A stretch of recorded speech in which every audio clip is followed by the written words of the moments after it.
What's up guys, today we got one of the craziest videos ever that confirms 100% for certain a lot of the stuff I've been talking about for over a year now, but honestly it's way crazier than anything even I imagined. So if you liked the video today, make sure to leave a like. Let's try to hit 10,000 likes on the video, and if you like more than one of my videos, consider subscribing.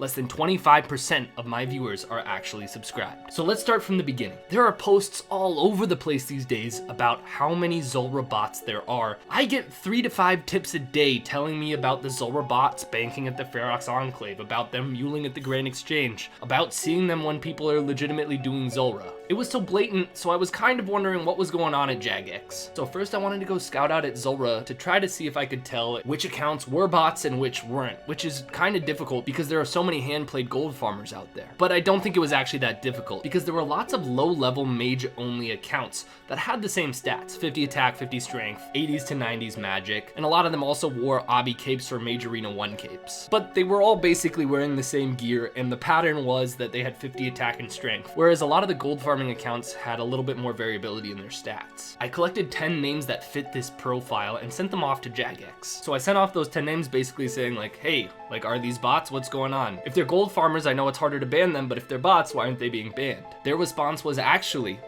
all 10 of those accounts are bots. It's great timing that you reached out to us because we've been tracking them for a few days to try to better detect them. These are all mobile Zulrah bots. They said the first ban wave will go out today. We found 90 other mobile Zulrah bots than just the 10 you sent over, so 100 total. Now you might be wondering, how does this botter have 100 phones botting Zulrah? Actually, I'm sure you aren't wondering that. Most people know that these days you can play mobile games on emulators on your computer. As you can see on screen, I have a cursor even though I'm technically on mobile Runescape. Now this story's only getting started. We know what those accounts had and what they traded to their mule accounts, but first a quick message from the sponsor of today's video. I had a problem, so I went to the wise old man for advice. How do I organize my pocket without carrying a bulky old wallet? Oh, why the f are you asking me?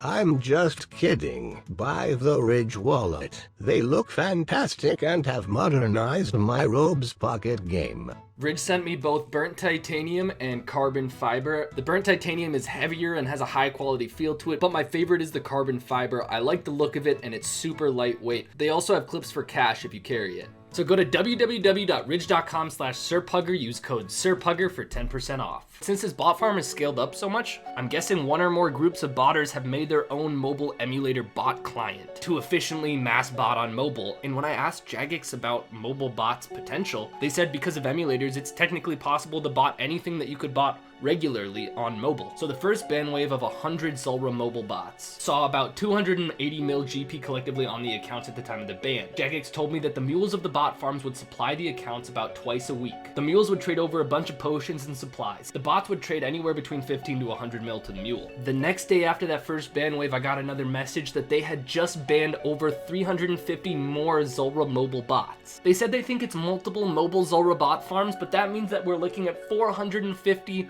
mobile Zulrah bots banned. Collectively, those 350 accounts had about 2 bill altogether on them. Each Zulrah mule had about 10 to 25 accounts feeding it GP, and each account would be trading anywhere from 20 to 40 mil a day. These are all numbers from Jagex. I'm not taking any of their numbers and recalculating anything. Jagex told me based on how much GP was flowing through these mules that the bot farm of 450 mobile Zulrah accounts was generating upwards of 315 billion GP a month. Now obviously the bot farms are trying to make real money. If they sold that 315 billion GP for real life money on the black market, it works out to be about 150,000 US dollars, which is $1.8 million per year. The one caveat here is I know there's a huge market for gold on the black market, but how do you realistically sell $1.8 million worth of gold? All of this amounts to roughly 3 million Zulrah kills, and I was able to simulate the loot from those 3 million kills, which is what you're seeing on screen now. Sometimes when I throw out a big number, I'm not fully conceptualizing what it actually means, and so hopefully this helps you guys as well.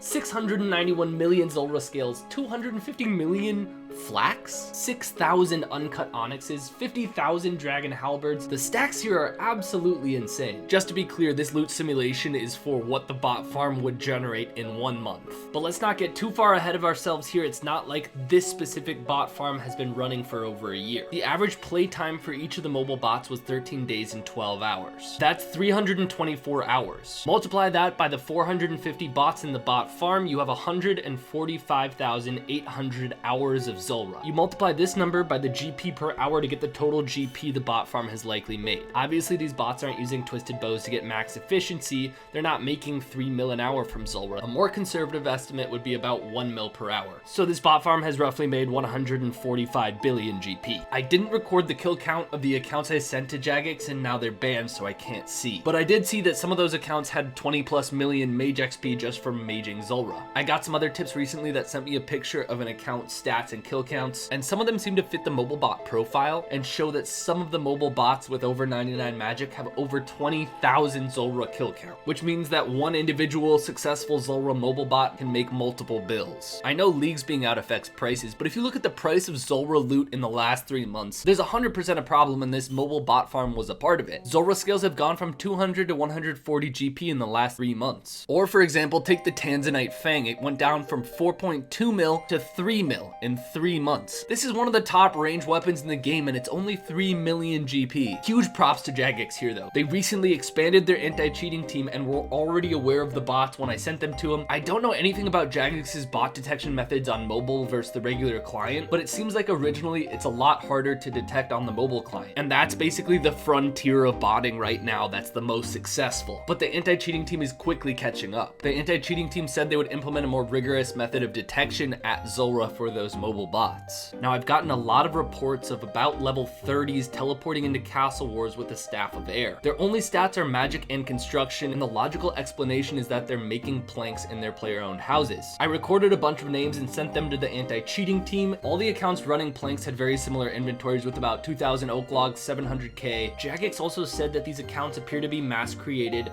and have an average playtime per day of 6 to 7 hours and 25 days total playtime, which is actually a considerable amount. But the anti-cheating team linked trades from these accounts to their mules, found 5 of those, and those 5 accounts had some surprising items. First of all, 500 million GP in cash was removed, but the items weren't just related to the plank running bot farm. Here are the other main items the mules had. The 100k oak logs obviously is related to the bot farm, but all of the amulets seems kind of strange. What are they doing with 100k defense amulets? 100k amulets of magic, 20,000 sapphire amulets. Maybe since they had both sapphire and amulet of magics, they're enchanting them. But by far the biggest stack here is the 1,070 Pharaoh's Scepters. You guys already know where that's coming from, the massive bot farms at the Pyramid Plunder minigame. With Pharaoh's Scepters only being 2.2 mil right now though, that stack is a little bit over 2 billion GP. 6 months ago it would have been well over 5 billion GP, and 3 months ago it would have been 4 billion GP. But this just goes to show the effect of botting a certain activity on the economy. Let me know in the comments any theories you guys have on why there's so much jewelry on this mule. So we have multiple bot farms feeding the same mules. The anti-cheating team also said that the mules had other bracelets, rings, and unstrung bows from different farms. A few people are running a lot of the bot farms here. Now I also got tips about a massive bot farm at Zaf in Varrock.